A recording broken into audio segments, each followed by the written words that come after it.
Your relationship with money matters.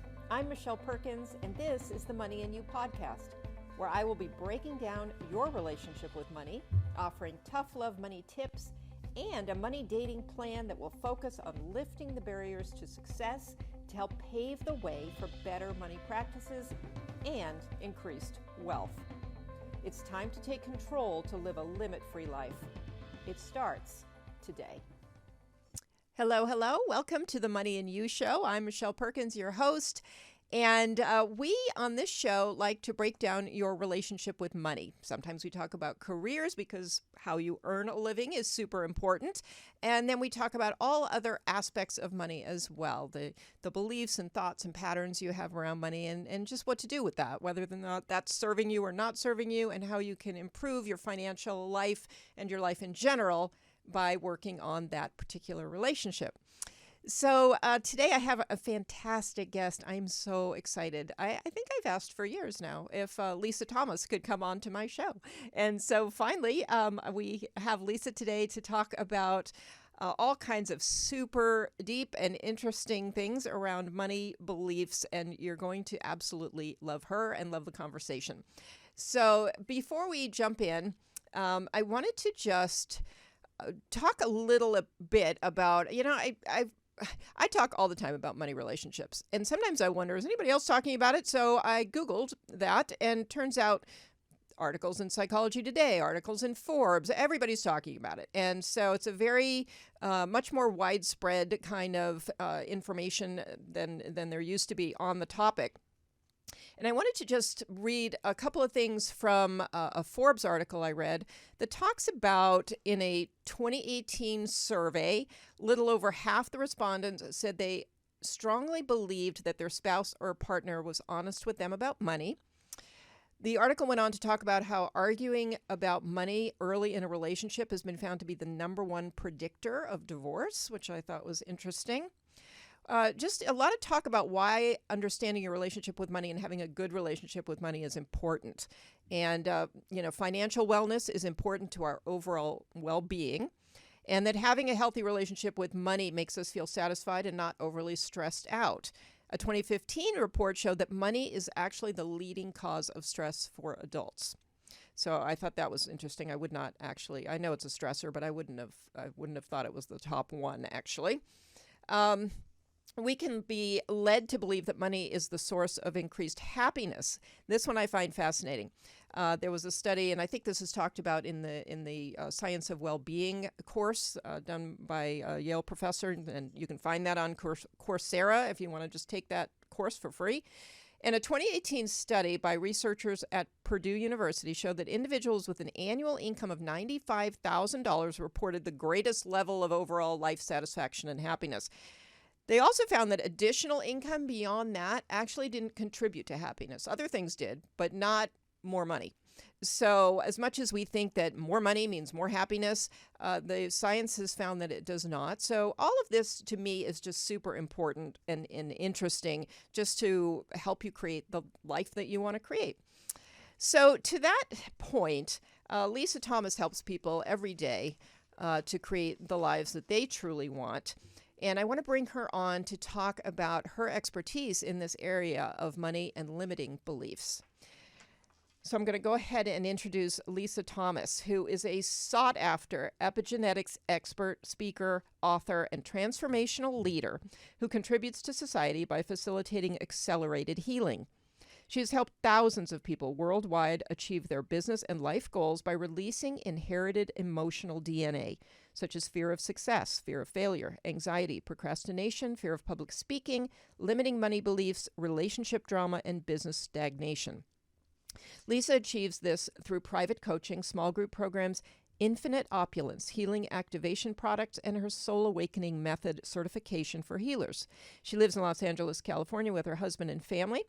She's been featured on Good Morning LA, La La Land, Allie and You, Dare to Dream, Inspired Conversations, Spirit Purpose Energy, as well as other stages and podcasts. Her book, Mistakes into Money, is available on Amazon. Lisa, welcome.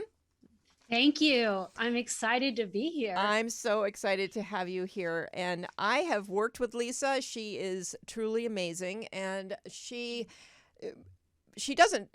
Lisa's not just someone who helps with money, but helps with a variety of other areas of life. But money does come into her conversations, and so I would love her insights and for her to help you understand more about your thoughts and beliefs around money, particularly the limiting ones. So, Lisa, do you want to just, I read the bio, but a lot of people probably still aren't that clear on what it is that you do. So if you might just enlighten them a little, that would be great. Oh, I'm excited to. And yes, even though, Michelle, I can do other things in helping people, and I love helping business owners and entrepreneurs, but money always comes up. And so money is one of my favorite topics. And it's because money, and I love the title of, money can be complicated. It is complicated, but it doesn't have to be. So I work within our epigenetics, which is our DNA, but it's our emotional DNA. We cannot change our helix, right, of our DNA. That's what makes us 5'5" or 6'5", gives us brown, green, or blue eyes. We can't change that. But how our DNA expresses itself is based on the life experiences of our ancestors. Now, we're not blaming our ancestors here. We inherit many things from them, our gifts and our talents. We inherit these beautiful traits that build our character and help define us. But in that is what I specialize in, though, is getting rid of the negative. So we don't pass it down to our children on purpose, nor did our parents or our lineage pass it down to us on purpose. It lies within epigenetics, which is our emotional expression of our DNA. And in that are money things, money beliefs, money scarcity. Scarcity is always inherited first. And we don't even have to go that far back, Michelle. We have the Great Depression, one or two generations before us that lived through that. Yeah. And I have a great example about how that showed up. I was working with a female client, and she was really having a hard time investing in her business. She was having a hard time making decisions. And she had to speak on stage. And so she had a fear of that at the same time. Well, what was happening was her employees didn't like working with her because she couldn't make a decision, right? They had brilliant ideas and she wouldn't accept them. Well, what it turned out to be, and I'm bringing it up because it was only a couple generations back, is her great-grandfather lived during the Great Depression. He was extremely wealthy. He owned a manufacturing plant. Well, what happened was he also had an addiction to gambling. And in this bet he made, he lost. And he lost his entire fortune on a bet. So this got passed down as a trauma energy of the fear of making a decision, the fear of being taken advantage of, right? The fear of being visible. And this indecisiveness was overwhelming to her. I mean, it controlled everything about her. So we cleared that. She hired a couple more employees. She's doubled her income.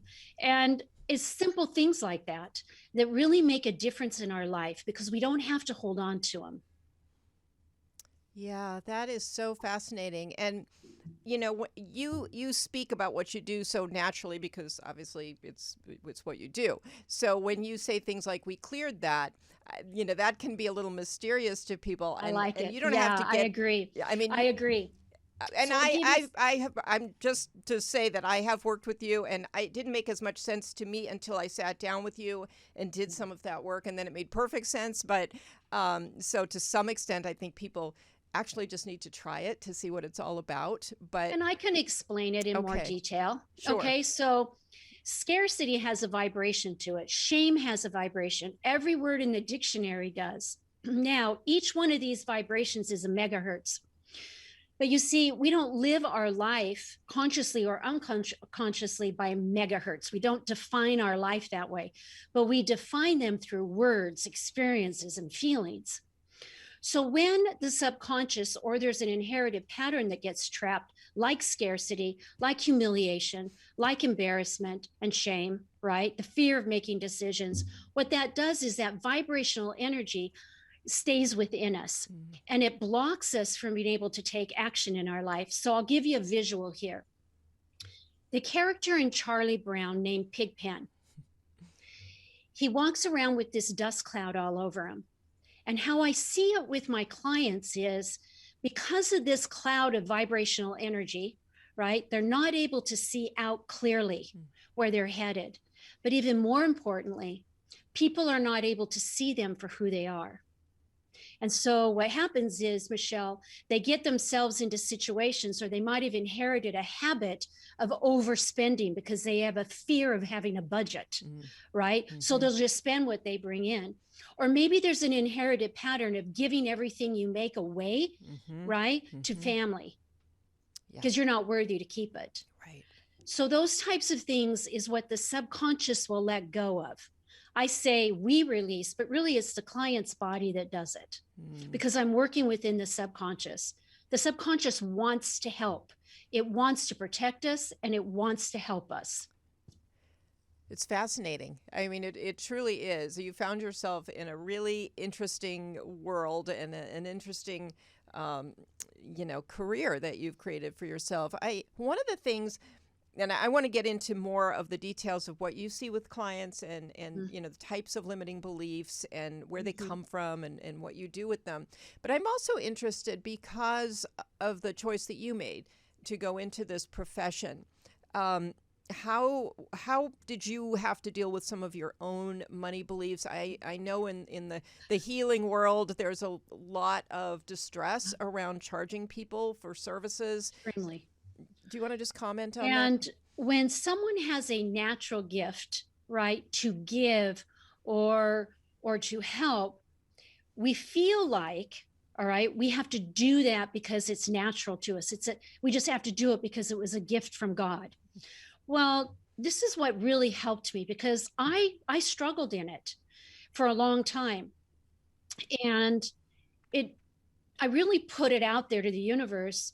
What can you help me see that I'm not seeing here? And I was watching a Laker game, and there was a replay of a famous scene with Kareem Abdul-Jabbar. And it dawned on me, when I'm watching this great athlete, that he did not say to the Lakers, sign me up for free. I'm going to win an NBA championship for you. I don't need money.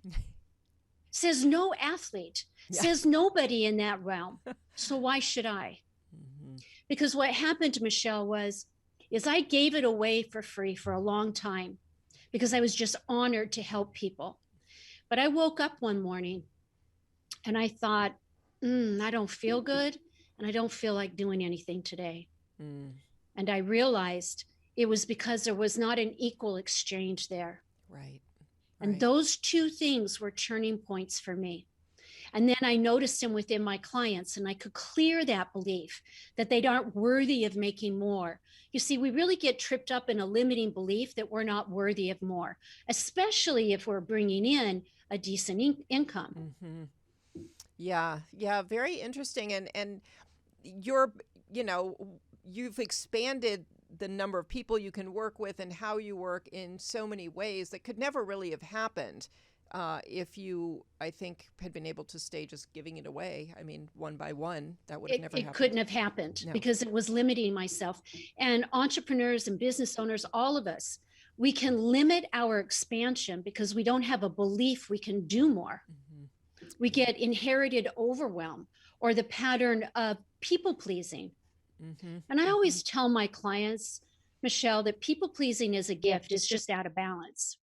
Because what happens with that is, when we've earned our entire worth in existence, in driving people to doctors, in doing this and doing that for everyone else, we will hit a certain age and we will look back and say, because these people move on, whether they, you know what I mean? Like our kids grow up, and we want to be able to, we can have balance in everything, but we'll look at our life and we'll say, what have we done? And then we fall into a scarcity of time mindset where we believe that there isn't enough time for us to create anything. Yeah, yeah, very, very interesting. That's great. That's really well said. So let's talk a little about what you do see with your clients and with regard to money and limitations.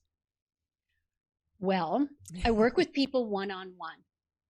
Those are, I work with people from all walks of life. It can be a busy mother that needs to get out of overwhelm, or a mother who has a child under 18 that has some complications in their life, right? So I'll give you an example. A mother came to me. This daughter was older than 18, so I wasn't going to work on her. I can work through the parent when the children are younger without the child's permission. But once you hit 18, there's an accountability that just because I could doesn't mean I should, nor is it in integrity. So this mother comes to me and she said, I want you to clear from my daughter. And I said, how old is she? Well, she's 23. And I'm like, yeah, that's not going to work. I can release it. It was around addiction. And I'm saying this because we can have addiction in money. Mm-hmm. This girl spent all of her money on alcohol, but she didn't think her mother knew that. Do you see how they play out in different things? Yeah. So we could have an addiction, giving our money away, buying things online, staying up late and watching, the TV and buying things. But this was with alcohol. And so I told her that she could either have her daughter work with me, or I could clear this inherited addiction through the mother. And she wanted to do that. So did it about 4 sessions. She texted me on New Year's Eve and said, you are not going to believe it. My daughter just walked in and announced that she is going to be the designated driver that night. Wow. And didn't drink any alcohol. So when we release it, Michelle, from a parent, it releases from both sides of the veil. I've had ancestors come to me. This is how I learned about epigenetics. This is what took me on my discovery of learning more. Okay. Is right when I very first started, I had a grandfather come during a session and say, thank you, because it released from me. Wow. That's how I became aware of it. Now science is caught up, right? And we have other people saying these things, but at the time there wasn't. And so it's easy for me to talk about it now, but it also, if you have children, it will release from the children. It's everybody that inherited it. Fascinating. So yeah, that is so interesting. Do you find that you have kind of common financial issues that come up? And if somebody walks in with any financial issue, can you sort of make an assumption that there is an underlying belief behind that? There is. Yeah. Okay. So it can happen a couple of different ways. We have these inherited that I've talked about, right?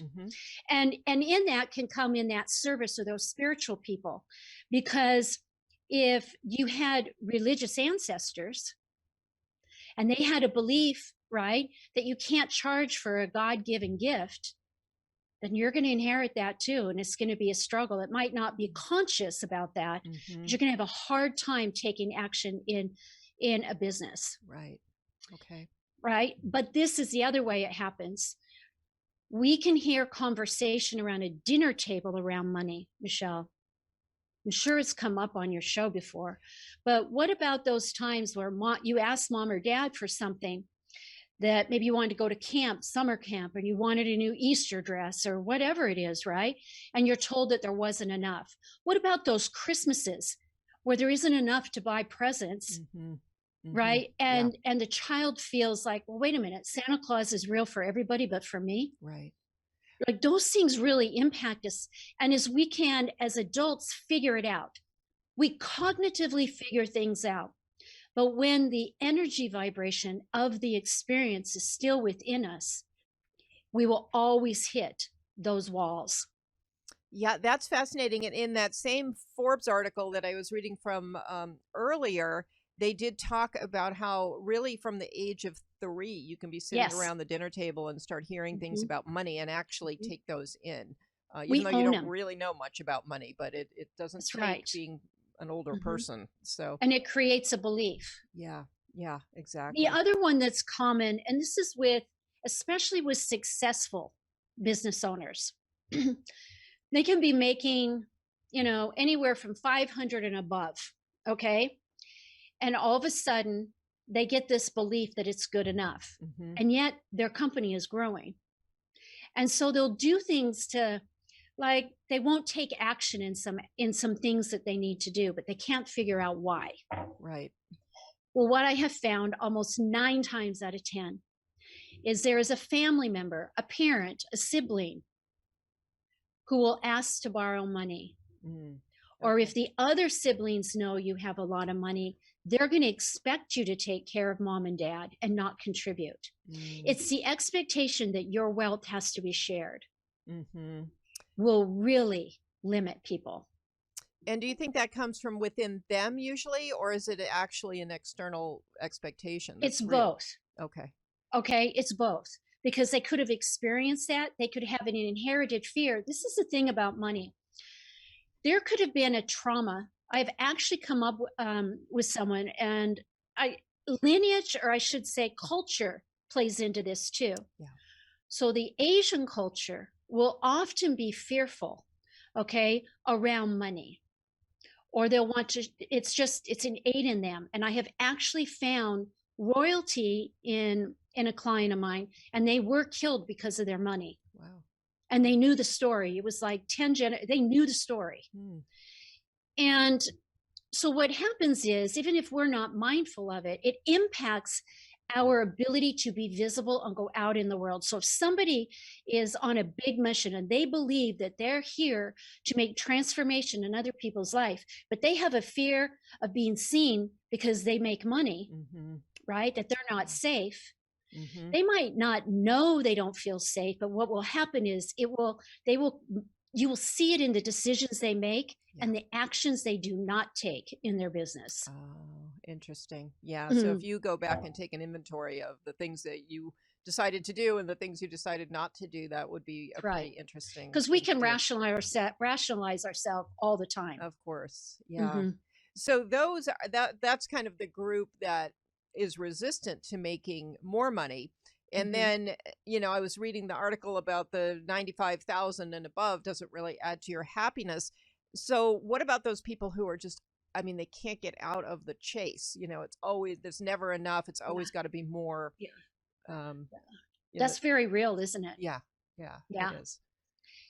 It is oftentimes because they have a belief that you have to work super hard.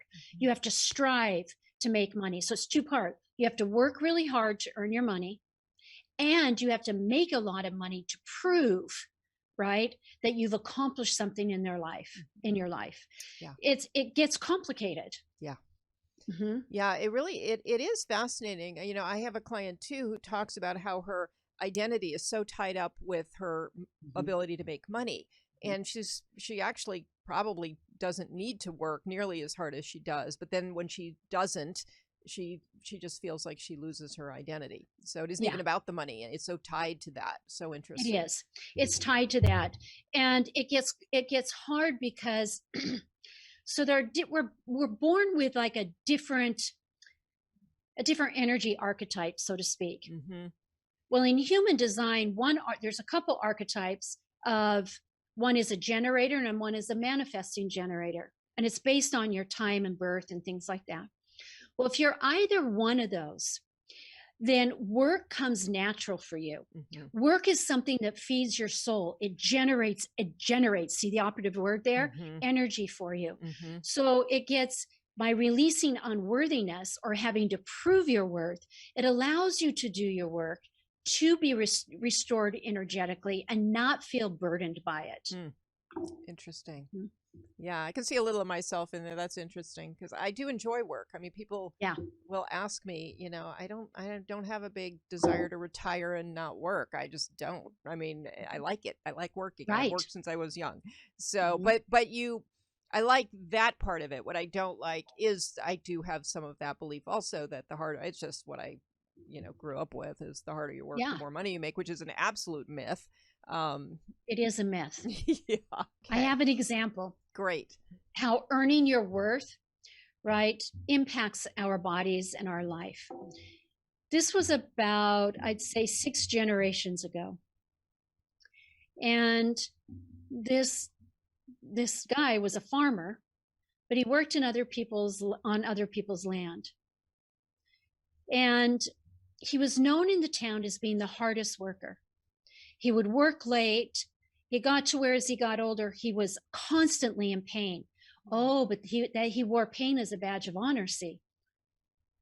Yeah. Right? Yeah. And it wasn't an exchange of money. It was an exchange of food. It was an exchange of time. But he earned it by over-giving, over-proving, struggling, and experiencing pain and proving that he worked hard through his pain. Well, we can inherit that pattern. And it'll show up in our work and how we make money and the jobs we choose. So oftentimes, Michelle, we'll stay in a job that doesn't serve us because we're still proving our worth to the employer. Wow, interesting. Is it just to the employer, or could it also be to our parents or to somebody? Everybody? Yeah. Right? Okay. Right? Yeah. Yeah. Wow. And so how do you deal with that? How do you get, I mean, they can work with you and learn this and become more conscious of it. Is there a way people, suddenly have awareness about this on their own, or do they really need to do some work to get there? It takes some help to help have somebody help release their body, let their body let go of it, because we're not aware of what's unconscious. And we're not aware. We might know, we know mom has that pattern. She's been married 3 times and I've been married twice. It makes sense, right? Right. Or it might be that there's just relationship drama, or there's always money problems. We never make any money in our family. And we were born, here's another one. We're born on the other side of the tracks. Yeah. All the time. So then as you get older and you begin to make money, either you won't ever make money because of this belief, or you'll begin to make it and you'll stop yourself. Yeah. And you can actually sabotage your money growth because you really don't believe that it's your divine right. It's not in your divine right is a false belief. Yeah, that's fascinating. It's fascinating in the context of career development too, because, if there's a career out there that you're dreaming of, but you feel like, well, that's for all these other people, you can even listen to the other people's stories and hear that they came from, difficult beginnings or whatever, but it still feels like either they got lucky or there's always something where it's just not, it's not for me for some reason. Right. And I think it's too because we reach this point in our life where we want to have the answers before we take action. And it never works that way, everyone. Oh my God. We don't step into our life purpose until we take action in discovering what it is. That is such a gem right now to me, because the more people are searching for that answer of how do I find it? How do I figure out what it is? Yeah. It's really doing the exploration and doing what you like and taking action and seeing what happens, which is very, it's not a great answer for people. They don't really want to hear that. Especially if they're a perfectionist. Yeah. So perfectionism can hold up our money flow. Okay. And for those people that don't ever set a budget and they spend everything, or they put everything back in their bank account, or they put everything back into their business, or whatever it is. Okay. I always encourage them, as I'm sure you do, just start putting $50 away, put $25 away, let it build up in your account if you don't want to open a savings account, because it honors your money. And if we don't honor it in some way, if we have to see it, we have to honor it. I didn't say worship it. Right. Don't confuse my words, right? Right. I'm not saying we worship money, but good people do good things with money. And it's an inherited belief or a learned behavior to think that money is evil. Everybody has a choice about how they use their money. Ooh, I love that. Yeah, it's so interesting and such a good tip to start reserving some, and the amount really doesn't matter at all. It doesn't. Yeah, so it really is about what you were saying, which is honoring it. And I feel like it's that way with gratitude too, to be grateful for whatever you have, even if most of your time is spent thinking of how to get more because what you have doesn't feel like enough. Stop and be grateful for what you do have. It's I love that, Michelle. Gratitude is the quickest way to raise your vibration. It's also the hardest thing to do when you don't feel good, when you're depressed or you just have low energy or you just are discouraged. Nobody thinks, oh, I'm going to give gratitude. The best way to change that is to speak it out loud. And you can just say, I am grateful, right? That for the sun coming up, I'm grateful I'm doing something, whatever it is, give gratitude in the little. Yeah, thank you. I love that. And it's very interesting because you have a whole methodology that helps you take this further than just changing a thought, for example, around money, which that's maybe a starting point, but it doesn't go. I can't imagine that could undo the inherited beliefs necessarily. Right. So, yeah. It does both. You have to get rid of the frequency. Yeah. So when I connect to somebody, either in an MP3 audio, so I have audios, Michelle, lots of audios. I have a series of audios. There's 3 in this money acceleration. The first one clears inherited patterns. The second one is our learned behaviors. And the third one is bringing in more money. All 3 of them activate money flow. The subconscious, when they go through this process of, it's an hour audio, when they go through the process with me, their subconscious, their body will release the vibrational energy that I discover. Okay. One-on-one with me, I formulate a question to the subconscious. And that's how I get the answer. I just don't, even though I am gifted spiritually, it's not like I'm not selling that service. I always trust the client's body to give me. Then I'm able to, expand on that. Yeah. And release more around it. But I don't ever put anybody in a healing trauma or a healing, crisis, because I always only take what their body gives me. Interesting. Yeah, it's fascinating what you do, I have to say. And you've started to train other people to do it. No, and I did. I'd love to hear a little, because it almost seems, to me listening, it's like, well, how do you it's not just a cerebral thing. So how do you train others to do that? Yeah. And for a long time, I had my own limiting belief that I couldn't train people to do what I do because I didn't have a manual, right? Which, I'm so busy, I'm never going to write a manual. At least that was my belief.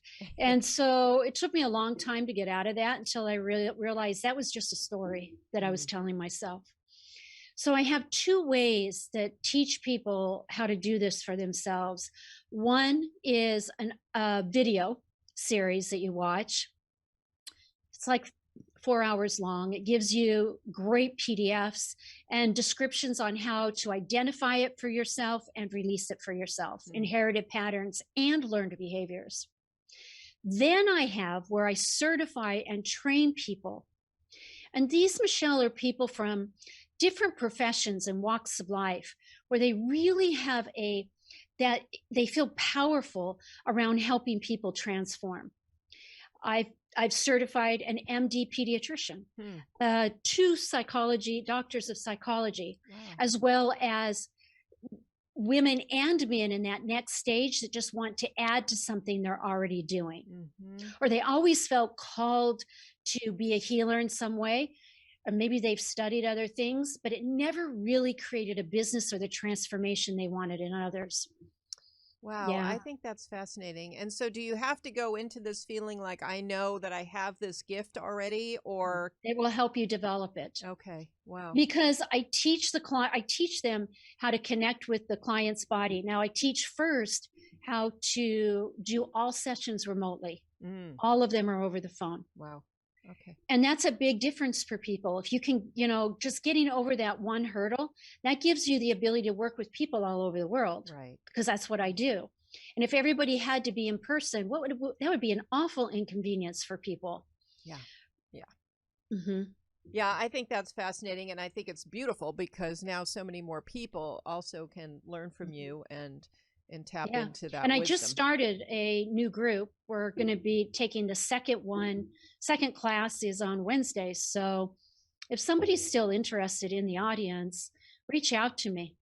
Yeah. because it's not hard to catch up at this point. Okay, that's fantastic. And I know, do you want to tell people how to find both? You said there was a free audio, there are other audio series, this certification program. It's all, I'm assuming, on your It's on website? my website. Okay. It's Lisa Thomas Energy Healing, all one word. Okay. Lisa Thomas Energy Healing. Mhm. And I'll put that in the show I've got a notes, too. monthly program, Michelle. See, what happened was my one-on-one got so busy Mhm. that, and I felt bad having people wait for 6 months Wow. or longer, right? That I really had to figure out other ways to help people. And I started doing a monthly group that I still do. Nice. And you know, so we get on a call once a month on Zoom, and I clear and I teach something, or I, you know, and it's there's always a way to work with me if you have a desire. Okay. Mhm. Okay, that's fantastic, because this can, really solve a myriad of problems for people, Mhm. whether that's Especially money. It Okay. really can make a difference with Yeah. money. Yeah. One thing that I have found though, Michelle, is people will reach an age and then they come to me when all hope is lost. Got it.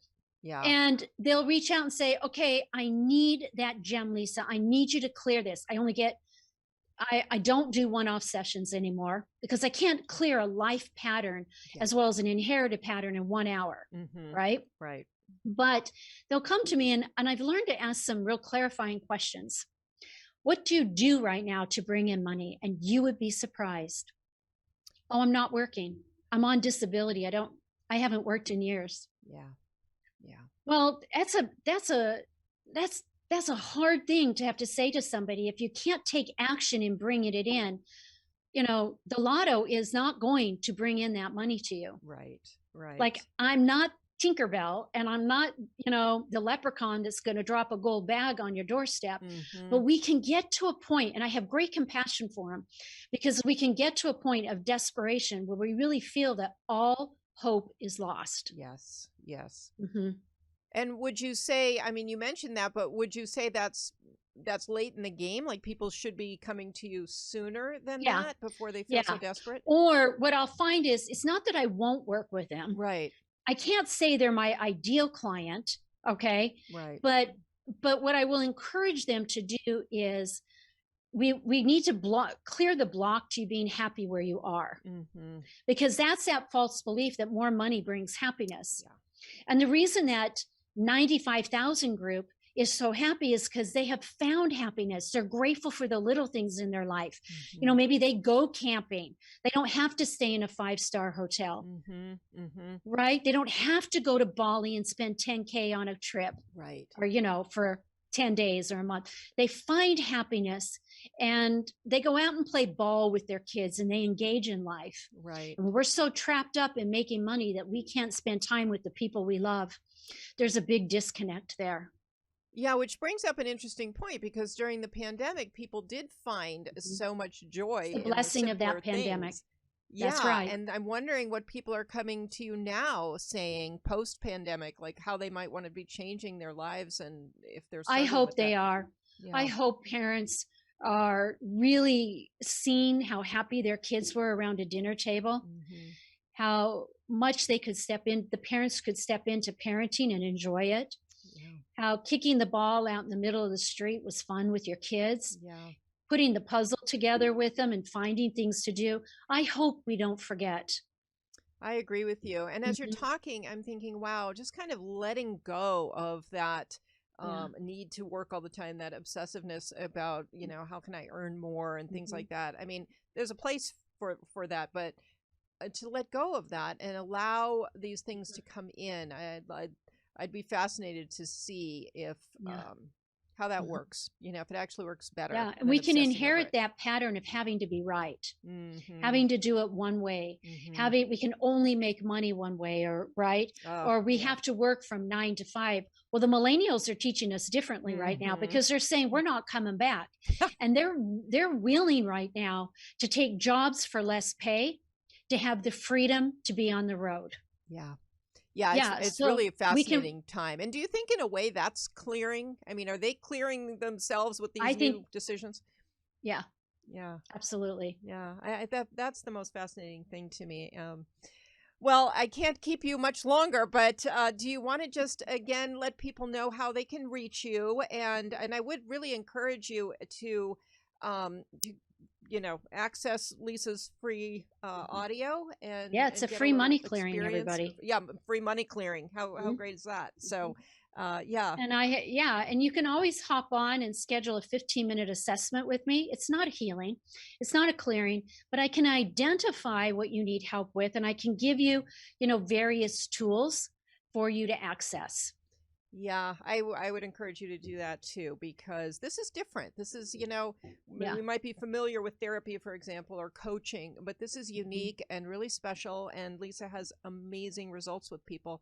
Do you want to throw out just as a last moment, I don't know, a case study or a result that you like to share with people?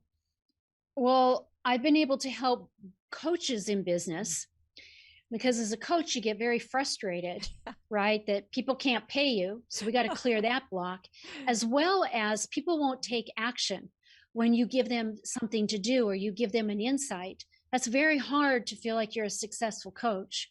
So we can clear from the coach so they can bring in money. Mm, And then some of those coaches, Michelle, certify in my process so that they then use it, right, to clear those blocks from their own clients. yeah, that's great. Thank you Hmm. so much. I love that. Yeah, Well, Lisa, I so appreciate you being here, and I I do love know it. how in demand you are. So thank you for the time and My sharing. own. And I wish you continued success. You're doing fabulous work in the world. Likewise, Thank I you. adore you and I'm honored to be here and Thank thank you. you. Yeah, thank you as well. Okay. Well, audience, so it's time for our tough love money tip. And actually, Lisa, are you still here with us? Yeah. I am. You want to, what would be a tough love money tip? I usually come up with something at the end of the show that people could do during the week. And with your experience around limiting beliefs with money, any kind of simple tip that they should take action on this week? Well, I have a couple things that come to mind. This is a really good mantra. Now, affirmations themselves, everybody, don't change the brain chemistry all that much. Okay. But I am statements really help create a belief. It activates your soul's belief. So I am, money flows easily. See, there, easily is the operative word because so you're going to say this money flows easily to me, whether I believe it or not. Mm, love And I that. want you to say whether I believe it or not on purpose, because the subconscious will instantly, if you don't, go into why it doesn't. Yeah. And so Yeah. you just negate it. It Mm, flows easily to me, whether I believe it or not. And it might be that you find a dime, start noticing money in your life and acknowledge it. love Hmm. that. Thank you so much. That's a great tip. So money Thank you. flows easily to me whether I believe it or not. And Yeah. saying that every day. Hmm. Yeah. Yeah, beautiful. Okay. So that's a tough love money tip, partly because you have to remember to do it every day, but partly Yeah. also because it might feel uncomfortable to say.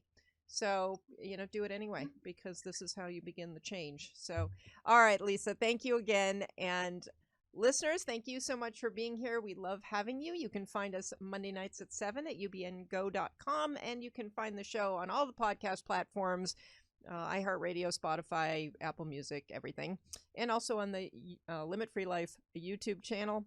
So thank you so much for being here. Let me know if you have particular questions or issues you'd like brought up on the show. I also have a money boundaries breakthrough checklist on my website, limitfreelife.com, and you can go there and maybe get some insight into some of the areas of money that you may need help with. And so then you can check in with Lisa and know some of the stumbling blocks for yourself.